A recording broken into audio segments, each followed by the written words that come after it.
Live from WTVO Rockford and your home team.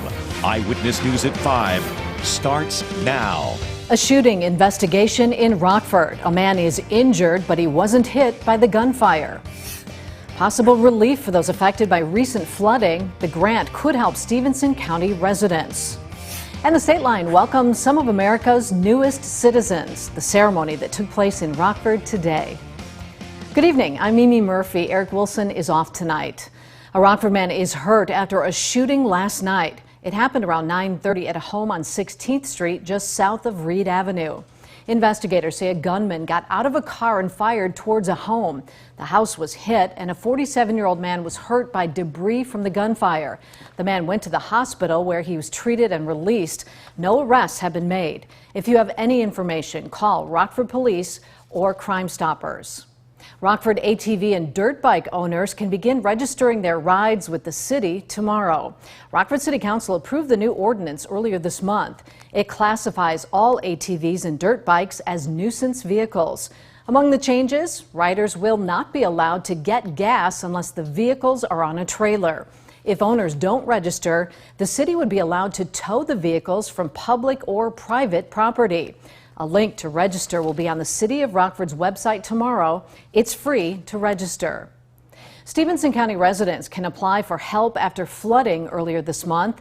The Illinois Realtors Relief Foundation is providing a $10,000 grant. Residents can request up to $500 in support. It may be used to cover monthly mortgage expenses, rental fees for temporary shelter, and unreimbursed losses directly related to the flooding. The deadline to apply is November 30th, but aid is provided on a first-come, first-served basis. You can find a link to the application in this story at mystateline.com. Today's a very special day for over 300 people and their families. They were sworn in as U.S. citizens at the Coronado Theater this morning. Judge Margaret Schneider of the U.S. District Court for the Northern District of Illinois helped welcome them. They come from 64 countries. They've spent years working to obtain the status of U.S. citizen. COVID caused even more delays. Some have lived here for a long time. One newly minted citizen says she's ready to write her own American dream. Life here has given me a lot of opportunities. I started from scratch and now I work in one of the biggest tech companies in the world, and it's been a dream, and helping my community and also following my dreams. This was the biggest naturalization ceremony ever held in the Western Division. The Rock River Valley Blood Center says it has an urgent need for all blood types. Administrators say blood usage has been higher than normal. It's expected to get even worse over the Labor Day weekend. The RRVBC says that's due to travel and anticipated increase in accidents. 800 donors are needed every month to keep up with demand. Those donations cover 9 counties and just over 1 million people. You know, there's no secret message, there's no secret way to get people to donate. People just have to be willing, and unfortunately sometimes it takes personal tragedy or someone that they know using blood to make them realize, oh, that's not just on the shelves and you get it whenever you want it. It has to come from a human being. 62% of Americans are eligible to give blood. Of those, only 3% roll up their sleeves. Throughout the 90s, there were many things people collected, but not like Beanie Babies. The toys were stuffed with pellets or beans rather than the conventional stuffing. Nearly 30 years later, one Rockford house is still filled with Beanie Babies. Our Nikel Delgado got to check them out today. Nikel, they have over 1,000? That's right, Mimi. Jolly Estate Sales couldn't believe the amount of Beanie Babies there was. It's like Beanie Baby heaven.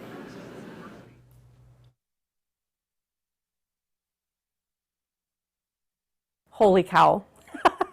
Holy cow. This is the reaction of Jolly Estate Sales owner Kelly Kakert and her team had when they saw the sheer number of Beanie Babies inside one house. More than 1,000 of the popular 90s stuffed toys. Kelly says she's never seen this many of anything in one spot before. She collected bears far heavier than anything else, but there's everything here.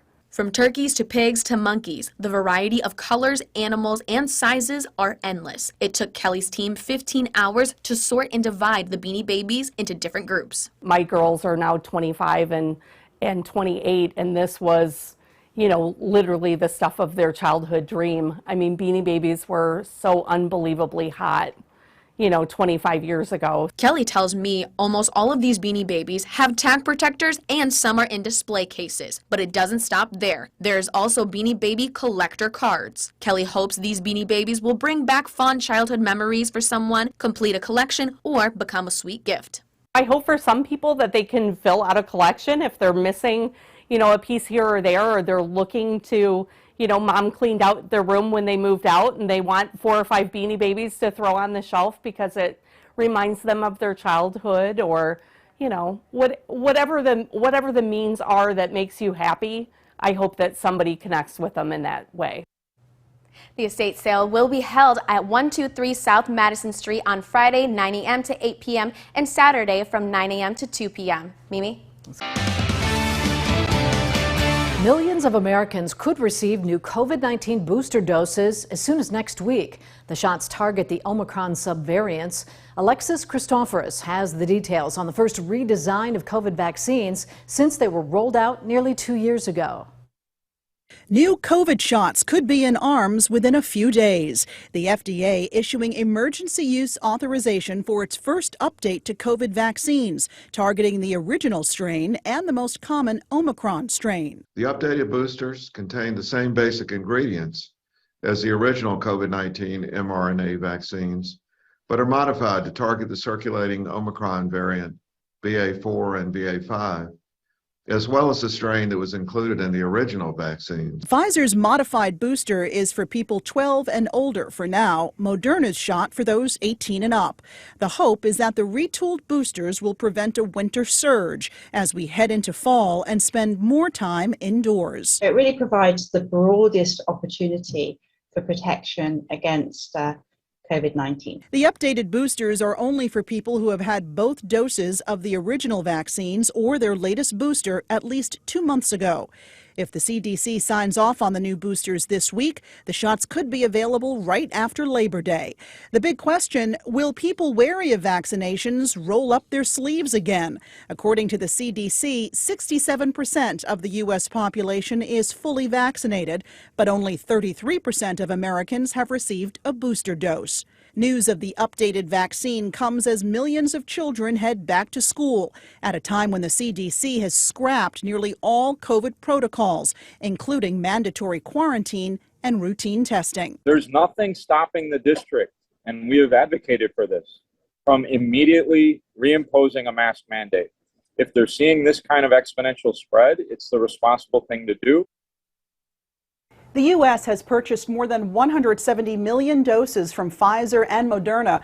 Pfizer says it could ship up to 15 million of those doses by the end of next week.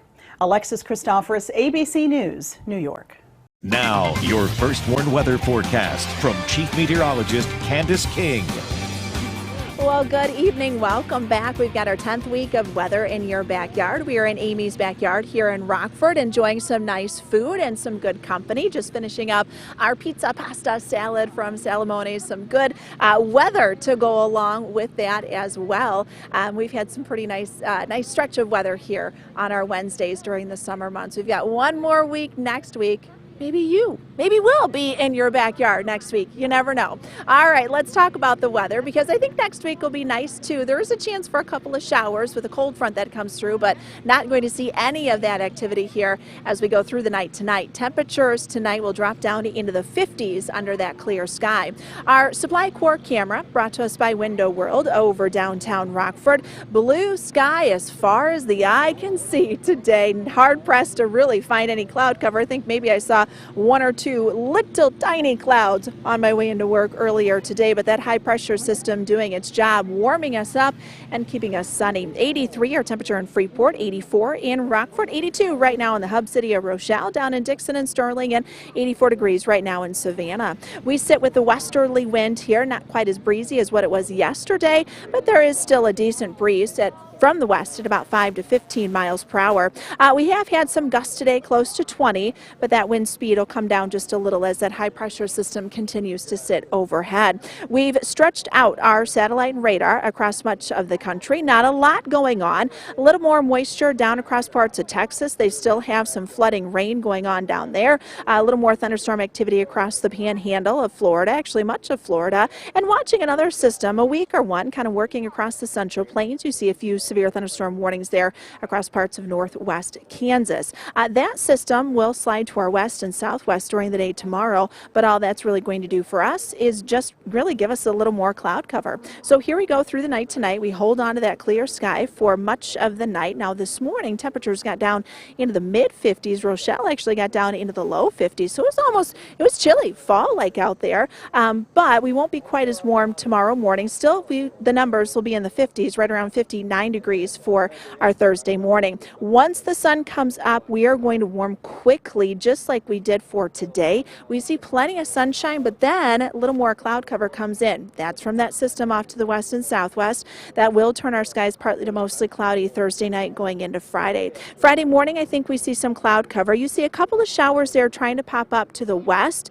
Early Friday morning, we are still pretty dry. Those forming as our winds in the jet stream turn a little more to the southwest. That will help pull in some moisture. So while we've had some drier heat here these last couple of days, you are going to notice that moisture increasing. So it will feel a little more humid here once we get into Friday afternoon and Friday night. Now, I think our Friday night should stay mostly dry. However, I cannot rule out the chance for an isolated shower or two once we get into about the 7-8 o'clock hour. That is a cold front approaches from the northwest. That cold front still to our northwest Friday night. It will pass through during the day on Saturday. Right now, it looks like it'll come through Saturday afternoon, so that could give us a quick shower or two and maybe a non-severe thunderstorm. Not expecting any severe weather with that, but something to kind of keep an eye on here. Again, the humidity will kind of go up once we get into Friday night and Saturday, but it'll drop back down for the weekend. So 59 degrees, that's where we'll head for the night tonight. Winds are light, up to 86 for tomorrow. Clear and comfortable in the morning, but then we warm quickly for the afternoon.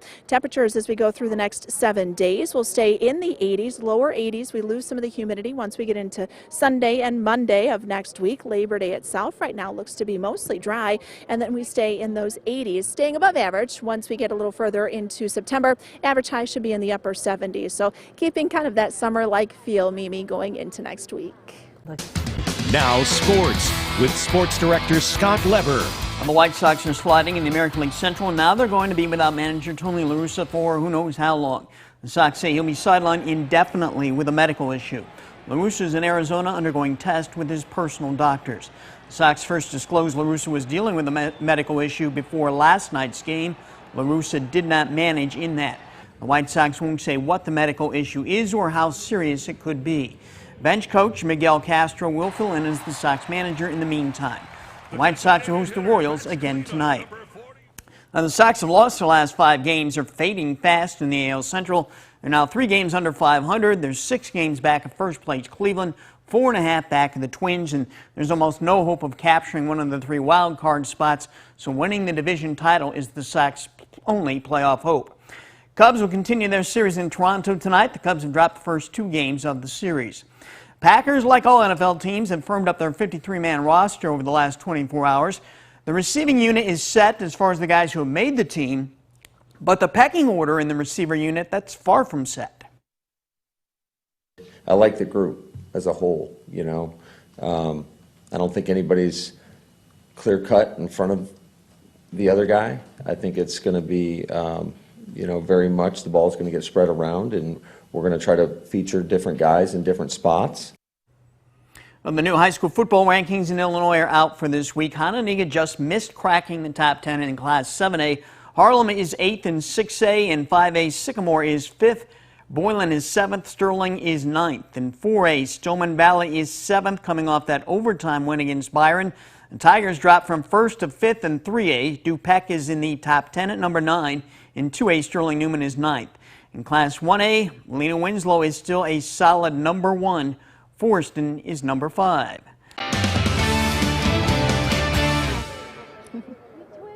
Well, Well, our skies are going to stay pretty clear here as we go through the night tonight. You've got high pressure building in. That'll bring our numbers back down into the 50s. Not quite as cool as what we woke up to this morning, but still pretty comfortable. 59 degrees for the overnight. We'll see plenty of sunshine going through the day tomorrow, although a little more cloud cover building in. Skies are dry with the First Warn Interactive Radar brought to us by Rockford Auto Glass and More.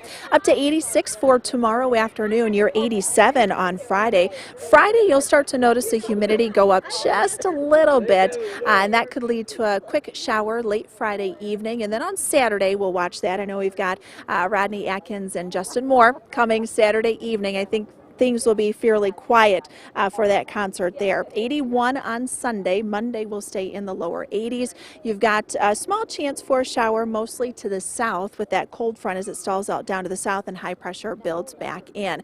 Temperatures going into September, because after all, tomorrow is the beginning of September, look to stay a little more on the warmer end, and that trend could stay with us as we go through the beginning of September. Drier conditions too. So we may be hanging on to those 80s maybe a little longer here for the next week or so. Plenty of summer left to go. All right, thanks, Candace. And thanks so much for joining us. Have a good evening. We'll see you at 6.